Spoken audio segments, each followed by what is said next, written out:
യോഗയിലേക്ക് സ്വാഗതം. ഇന്ന് നമ്മൾ നോക്കാൻ പോകുന്നത് ബാക്ക് പെയിൻ. ബാക്കിലെ വെർട്ടിബ്രാസിന് കംപ്ലൈൻറ്റ് വരുമ്പോൾ ഏതൊക്കെ ആസനാസ് ചെയ്യാം എന്നുള്ളതാണ് നമ്മൾ നോക്കുന്നത്.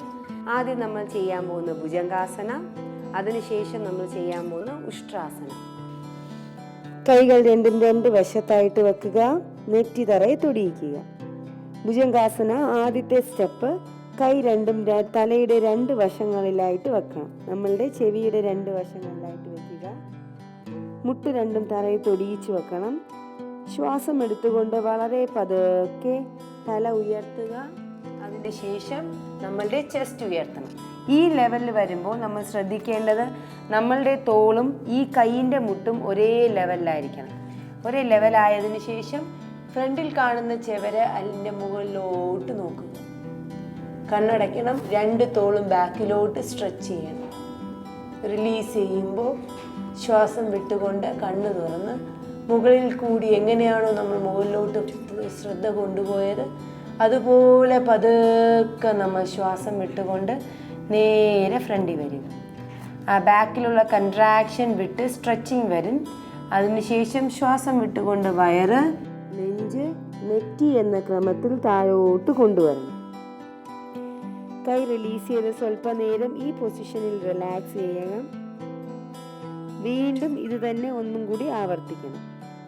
കാലകത്തി വയ്ക്കുക, കൈകൾ രണ്ടും ക്ലോസ് ചെയ്ത് വയ്ക്കുക, കണ്ണടച്ച് റിലാക്സ് ചെയ്യുക.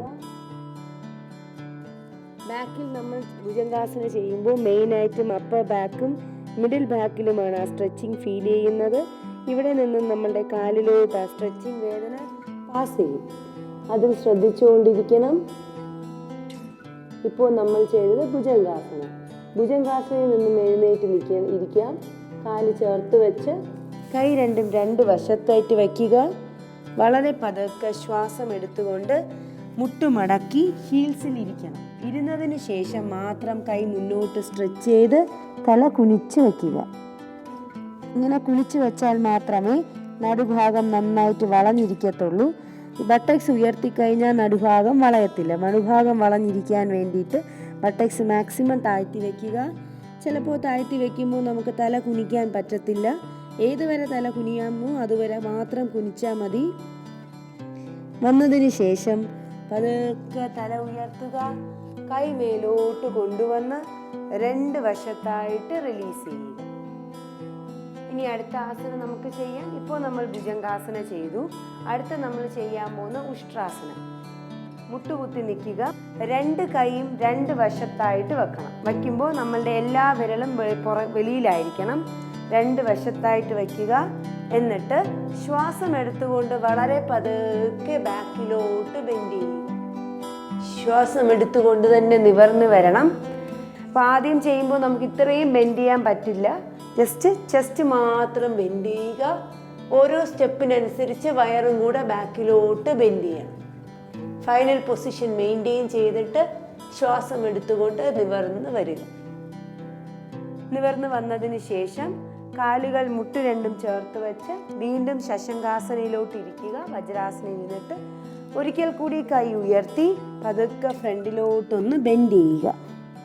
ബെൻഡ് ചെയ്യുന്നത് ബാക്കിലോട്ടുള്ള സ്ട്രെച്ചിങ്ങിന് വേണ്ടിയിട്ടാണ്. ആ സ്ട്രെച്ചിങ്ങിനും ഒന്ന് മാറാൻ വേണ്ടി ഫ്രണ്ടിലോട്ട് ബെൻഡ് ചെയ്ത് നിവർന്ന് വരിക. വളരെ പതുക്കെ നിവർന്ന് വരിക.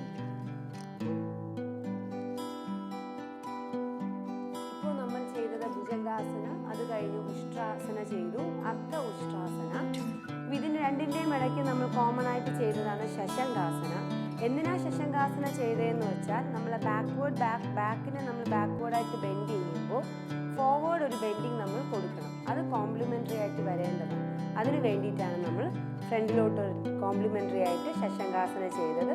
രണ്ടാസന ചെയ്യുമ്പോഴും ശശങ്കാസന തീർച്ചയായിട്ടും ചെയ്തിരിക്കേണ്ടതാണ്. ഇതിങ്ങനെ നമ്മൾ ചെയ്യുവാണെങ്കിൽ നമ്മളുടെ സ്ലിപ്പ് ഡിസ്ക് അല്ലെങ്കിൽ സയാറ്റിക്ക അങ്ങനെയുള്ള ബാക്ക് പെയിൻസിനൊക്കെ നമുക്ക് ഒരു പരിധിവരെ നമുക്ക് ഒന്ന് വേദന കുറയ്ക്കാൻ പറ്റും.